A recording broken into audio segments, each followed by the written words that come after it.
Hello मित्रों, नमः संस्कृता। कैसे हैं आप सब? आशा करती हूँ अच्छे होंगे। मैं सीमा वर्मा अपने यूट्यूब चैनल ओम अध्ययन केंद्र से आप सभी लोगों का स्वागत करती हूँ।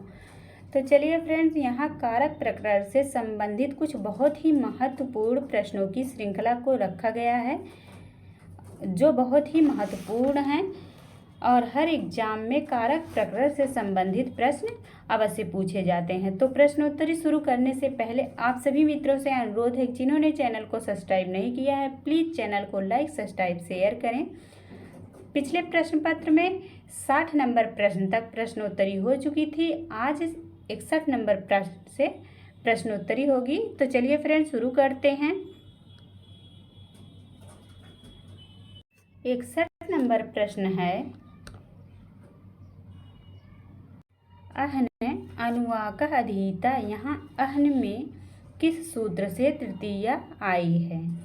ए है प्रकृत्यादिभ्य उपसंख्यानम से, बी अपवर्गीय तृतीया, सी है कर्तृकर्णयो तृतीया से और डी है कालाध्वनो अत्यंत संयोगी। तो कौन सा ऑप्शन सही हो जाएगा? 61 का बी ऑप्शन सही हो जाएगा, अपवर्गीय तृतीया से हुआ है। बी ऑप्शन सही हो जाएगा।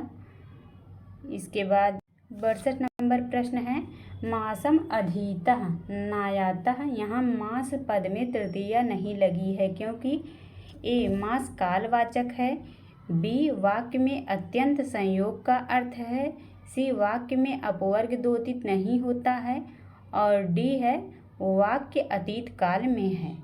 तो 62 का सी ऑप्शन सही हो जाएगा, वाक्य में अपवर्ग द्योतित नहीं होता है। 63 नंबर प्रश्न है, सह अर्थ वाले शब्दों के योग में अप्रधान में कौन सी विभक्ति होती है? ए द्वितीया, बी तृतीया, सी प्रथमा और डी पंचमी। तो कौन सा सही हो जाएगा? बी ऑप्शन तृतीया विभक्ति होती है। 64 नंबर प्रश्न है, अक्षरा काणा। यहाँ अच्छी पद में किस सूत्र से तृतीया विभक्ति आई है? ए प्रकृत्यादिभ्य उपसंख्यानम, बी हेतौ, सी अपवर्गीय तृतीया और डी है एनांग विकारः। तो कौन सा ऑप्शन सही हो जाएगा? डी ऑप्शन सही हो जाएगा, एनांग विकारः से हुआ है। 65 नंबर प्रश्न है, इत्थम भूत लक्षणे। इसमें कौन सी विभक्ति आती है? ए तृतीया, बी द्वितीया, सी पंचमी, डी प्रथमा। तो कौन सा ऑप्शन सही होगा? ए ऑप्शन सही हो जाएगा, तृतीया विभक्ति होती है। इत्थम भूत लक्षणे में तृतीया विभक्ति। 66 नंबर प्रश्न है, जटाभि तापसः। यहाँ जटा में किस सूत्र से तृतीया विभक्ति हुई है? ए एनांग विकारः, बी अपवर्गीय तृतीया, सी इत्थम भूत लक्षणे, डी हेतौ। तो सी ऑप्शन सही हो जाएगा, इत्थम भूत लक्षणे। जटाभि तापसः इत्थम भूत लक्षणे से का सूत्र है। 67 नंबर प्रश्न है, यह द्रव्यादि साधारण और निर्व्यापार साधारण है। ए करण, बी हेतु, सी कारक, डी कर्म प्रवचनीय। तो बी ऑप्शन सही हो जाएगा, हेतु। इसके बाद 68 नंबर प्रश्न है, दंडेन घटः। यहाँ दंड में किस सूत्र से तृतीया विभक्ति हुई है? ए अपवर्गीय तृतीया, बी कर्तृकर्णयोः तृतीया, सी हेतौ, डी है प्रकृत्यादिभ्य उपसंख्यानम से। तो किससे हुई है? हेतौ से। हेतौ 68 का सी ऑप्शन सही हो जाएगा, हेतौ। इसके बाद 69 नंबर प्रश्न है, कर्मणा यमभिप्रयति सह क्या। जो खाली स्थान है इसमें क्या रहेगा? जब आप लोगों को सूत्र याद रहेगा तो आप लोग एक खाली स्थान में समझ जाएंगे क्या है। ए कर्ता, बी संप्रदानम और सी है अधिकरणम, डी करणम। तो बताइए आप लोग कौन सा ऑप्शन सही होगा? 69 का बी ऑप्शन सही हो जाएगा, संप्रदानम। कर्मणा यमभिप्रैति सह संप्रदानम। इसके बाद 70 नंबर प्रश्न है, विप्राय गाम ददाति में विप्र क्या है? ए कर्ता है, बी कर्म है, सी संप्रदान है, डी करण है। तो कौन सा ऑप्शन सही हो जाएगा? सी, विप्र संप्रदान है। विप्राय, विप्राय में चतुर्थी लगी हुई है और चतुर्थी संप्रदान होता है।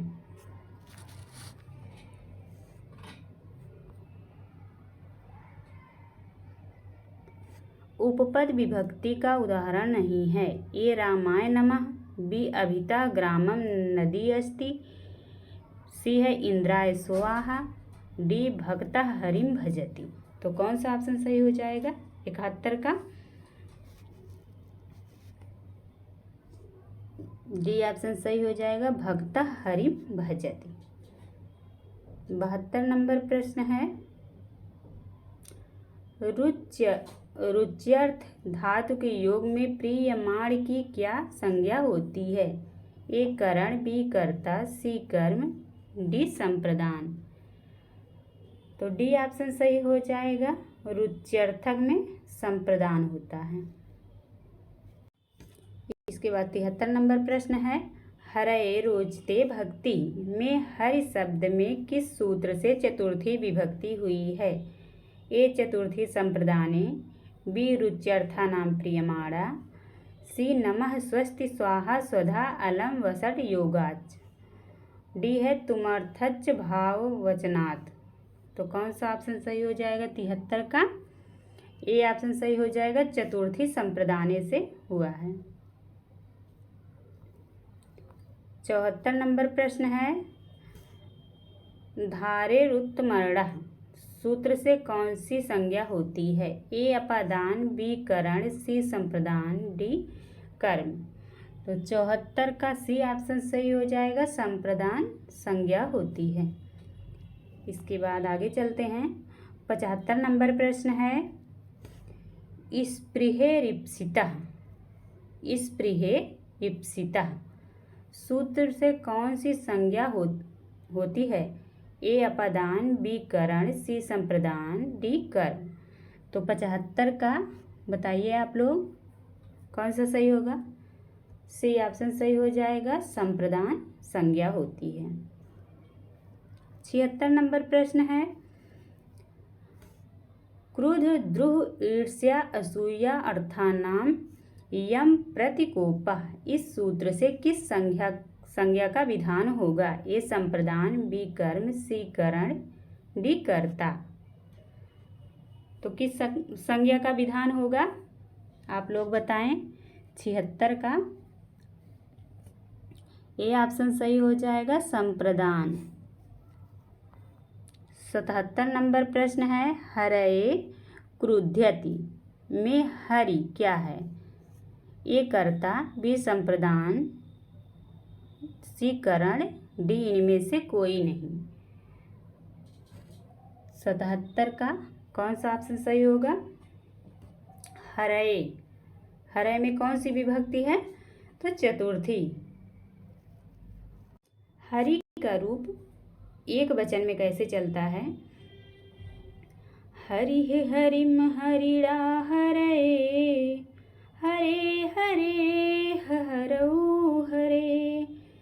तो हरये, हरि हरिम हरिणा हरये, चतुर्थी में हरये बनता है तो संप्रदान संज्ञा हुई है, चतुर्थी संप्रदान संज्ञा। तो आगे चलते हैं। 78 नंबर प्रश्न है, क्रुद्ध धातु के योग में जिसके प्रति कोप हो उसकी क्या संज्ञा होती है?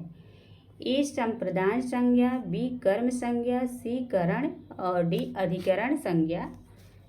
तो कौन सा ऑप्शन सही हो जाएगा? 78 का संप्रदान।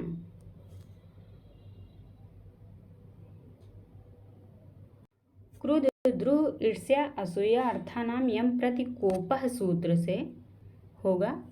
क्रुद्ध में चतुर्थी विभक्ति और संप्रदान संज्ञा हुई है। इसके बाद आगे चलते हैं।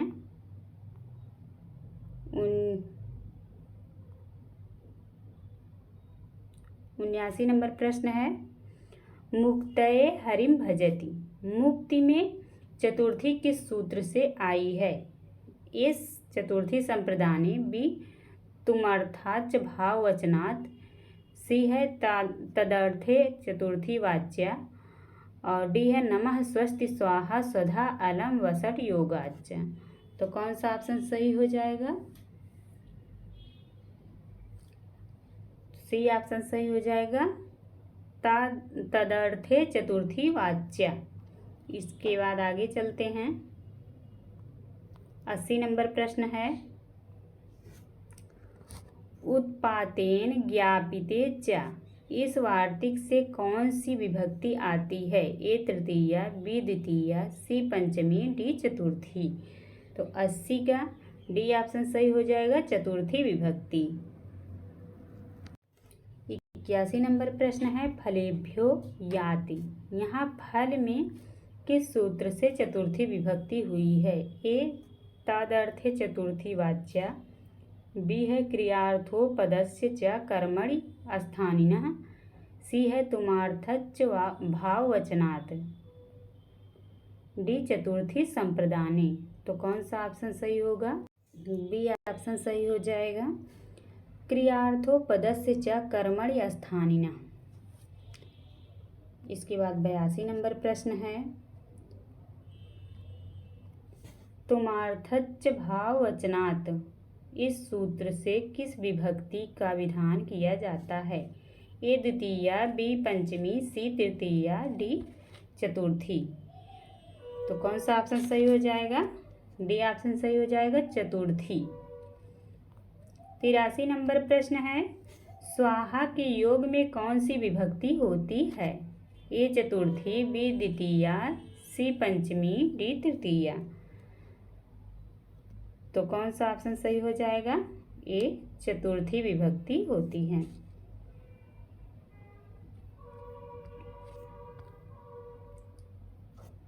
84 नंबर प्रश्न है,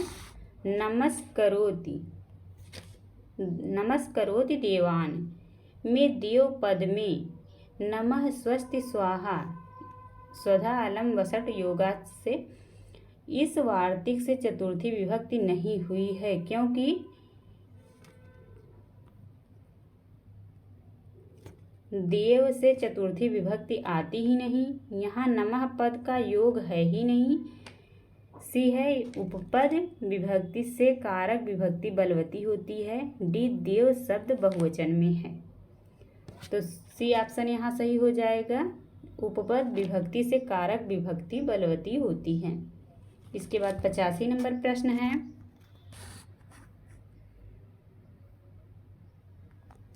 अपाय में ध्रुव की क्या संज्ञा होती है? ए अधिकरण, बी संप्रदान, सी करण, डी अपादान। तो 85 का आप लोग बताएं कौन सा ऑप्शन सही होगा? 85 का डी ऑप्शन, अपादान। 86 नंबर प्रश्न है, गवाम कृष्णा बहुछीरा यहाँ गो पद में षष्ठी विभक्ति किस सूत्र से हुई है? ए षष्ठी से, बी षष्ठी च अनादरे, सी है यतश्च निर्धारणम, डी षष्ठ्य तसर्थ प्रत्ययेन। तो किससे हुआ है 86 में? सी ऑप्शन सही हो जाएगा, यतश्च निर्धारणम। 87 नंबर प्रश्न है, ग्रामात आयाति यहाँ ग्राम की अपादान संज्ञा किस सूत्र से हुई है? ए जनिकर्तु प्रकृति, बी ध्रुवम अपाय अपादानम, सी भुवा प्रभवा, डी आख्यातोपयोगी। तो 87 का बी ऑप्शन सही हो जाएगा, ध्रुवम अपाय अपादानम। बी ऑप्शन सही है यहाँ। 88 नंबर प्रश्न है, भयार्थक धातु के प्रयोग में भय के हेतु की क्या संज्ञा होती है? ए करण, बी अधिकरण, सी अपादान, डी कर्म। तो 88 का सी ऑप्शन सही हो जाएगा, अपादान संज्ञा होती है। इसके बाद 89 नंबर प्रश्न है, अध्ययनात् पराजयते। यहाँ अध्ययन की अपादान संज्ञा किस सूत्र से हुई है? ए पराजय सोढ़ा से, बी अख्यातोपयोगे से, सी है ध्रुवम अपाय अपादानम से, डी भुवा प्रभुआ से। तो कौन सा ऑप्शन सही हो जाएगा? ए ऑप्शन सही हो जाएगा, पराजय सोढ़ा से। इसके बाद 90 नंबर प्रश्न है, मातुः निलीयते कृष्णा। यहाँ किस सूत्र से मात्र की अपादान संज्ञा हुई है? ए जन कर्तु प्रकृति, अंतर्धव एनाम दर्शनम इच्छति, और ध्रुवम अपादानम से अख्यातोपयोगी। तो 90 का